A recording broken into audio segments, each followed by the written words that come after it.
Creating a Crisis and Communication Plan. How to Handle a Bad Situation. Created by Mayard. Learning objective. When things go terribly wrong in a business, how does a company control the shockwave it may cause with their customers? This presentation will give you a better understanding on what to do to mitigate collateral damage and possibly save the company money. Presentation overview. Introduction. Crisis communication team. Positioning. Designated spokesperson. Media policies and procedures. Practicing tough questions. Prepared statements. Sample news releases.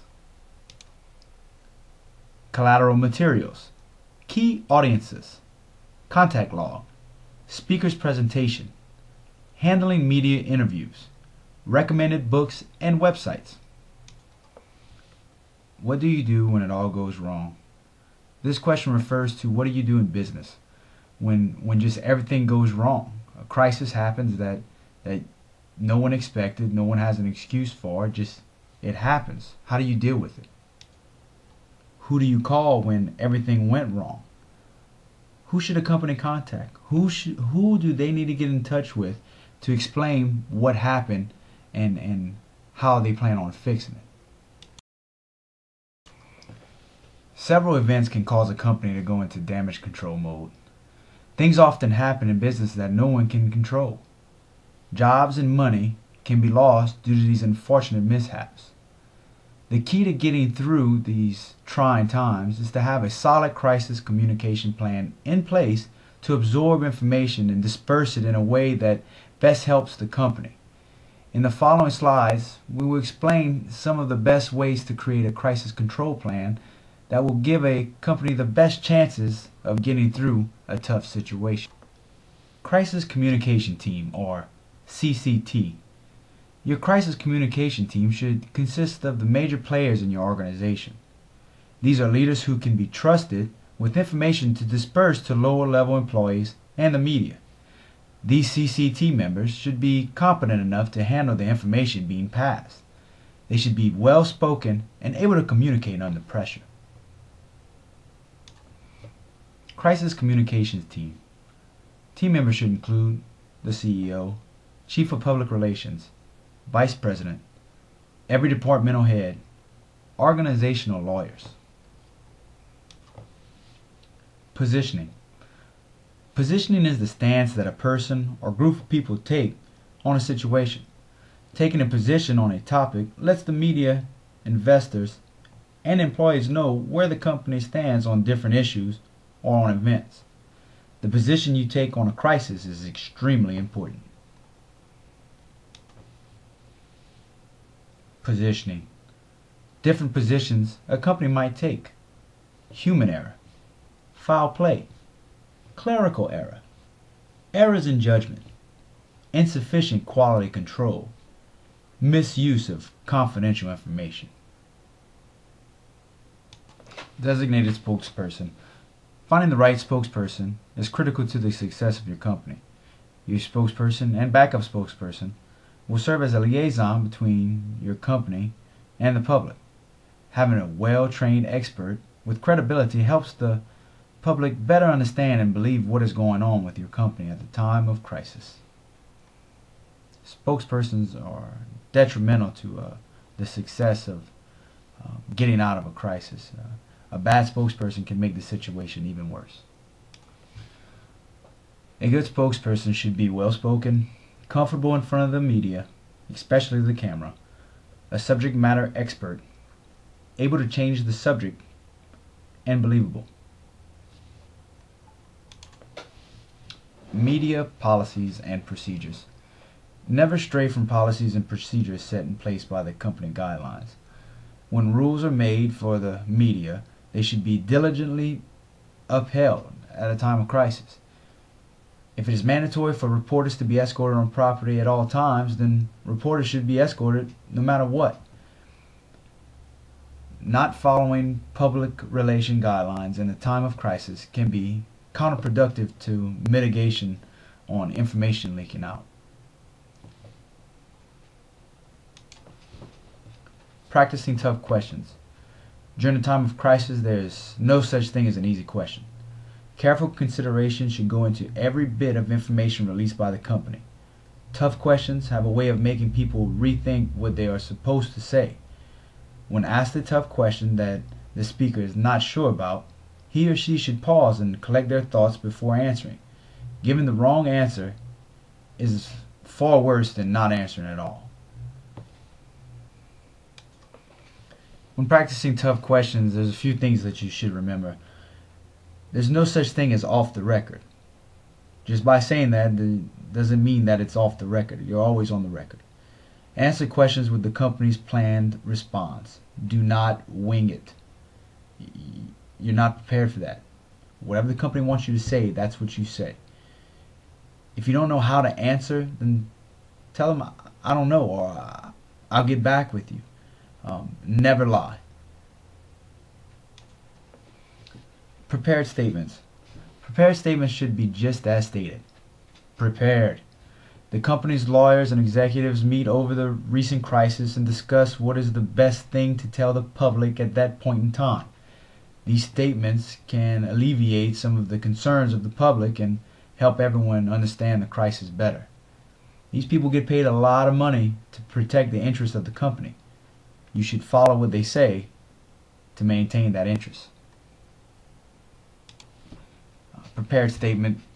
Here's an example of a prepared statement by Helios Airways over a crashed plane near Athens. You can really tell this is a prepared statement by the way it comes off.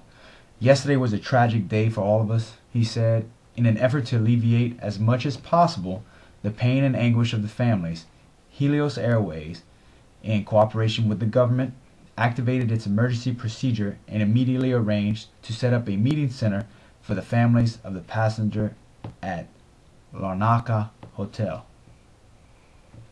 Brief, to the point, tells them exactly what they need to know about the situation. Well prepared statement. Sample news releases. A sample fill-in-the-blank statement should always be prepared by the Public Relations Department.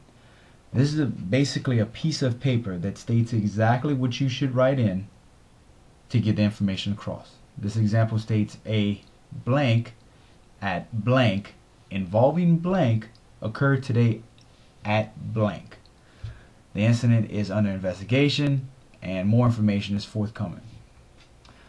This will take the guesswork out of what to release to the media. When initially dealing with a crisis, any information released should be short and concise. Tell them who, what, when, where, and why, and what do we plan on doing. After that, wait for another further information. Key audiences. When working with a crisis, your key audience are the people who will be most affected by what took place. It is necessary to first identify your audience, then figure out the best means possible of relaying your message to them. Social media is one of today's fastest ways to get a message out and is being utilized by thousands of corporations. When a crisis happens, you really want to know, who do I need to contact? Who's the main people that this is affecting? And that's your key audience. Identifying your audience. Employees, hourly, salary, potential retirees, anyone who worked for the company or plans on working for the company would be considered your employees. Community, your neighborhoods, chamber of commerce, and community organizations. Organizations within the community who really interact with the people there. Customers by location, your local, regional, national, and international. If something happens to your local customers, you really don't need to let your international customers in on it. So that would be how you would look at how far you'd want to spread the information.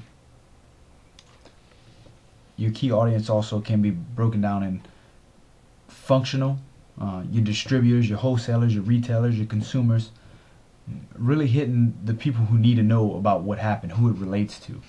The media would be your general media, local, national, and international. Again, if it's a local crisis, why would you make it a national or international event? Also, all of your special interest groups that it would actually relate to at the time. contact log. Contact logs are a written trail of everything going on that deals with the crisis that should be recorded. Everyone who is spoken to, what was said, and when it was said should be kept track of. By keeping track of who calls and who is being spoken to, it's easy to track breakdowns in communication and where stories were changed or who said what and things of that nature. Really finding out what time someone was spoken to can really tell a company, okay, well, that's who put this information out, and that's why it was taken like this or taken like that. Common information that should be recorded on your contact log is the date that the person was spoken to, name of the person in conversation, questions asked, telephone number, person responsible for each response, and additional follow-up needs, if any are needed. The speaker's presentation. The speaker can never, ever be over-prepared.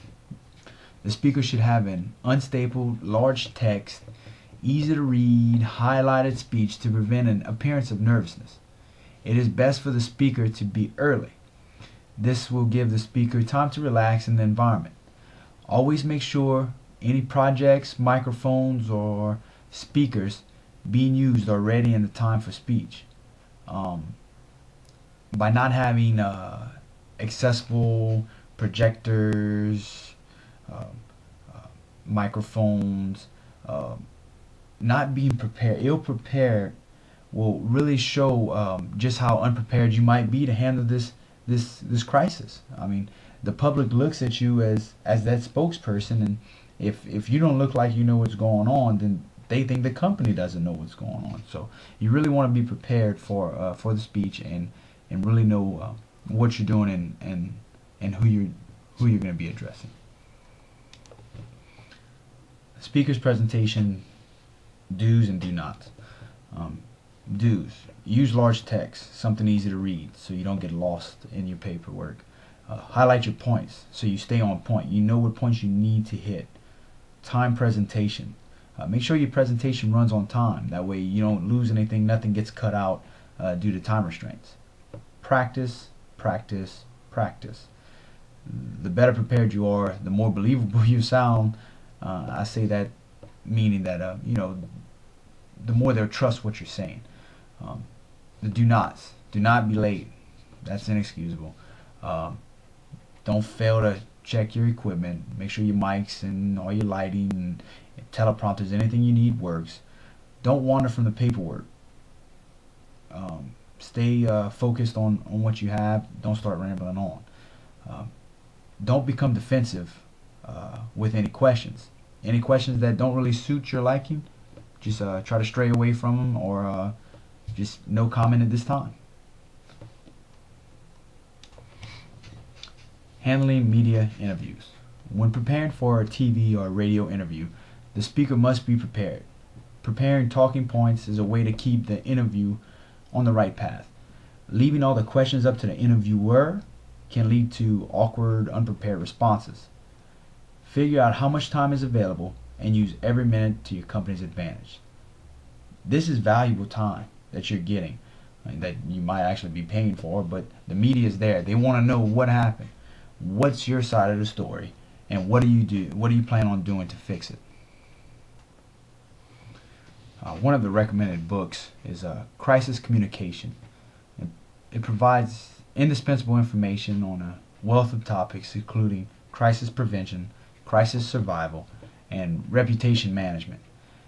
Written by communication experts from all over the world, this truly international and informative crisis manual is compelling reading for CEOs, general managers, marketing and communication officers, public relations practitioners, and students of public relations.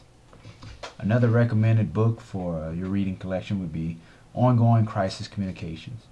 This would really be for your public relations, CEOs, even down to your lowest level line supervisors, just so they really understand what procedures should be taken when something happens. This book really, explains a lot about crisis communication and mitigating damage. This is a damage control book, so really good book.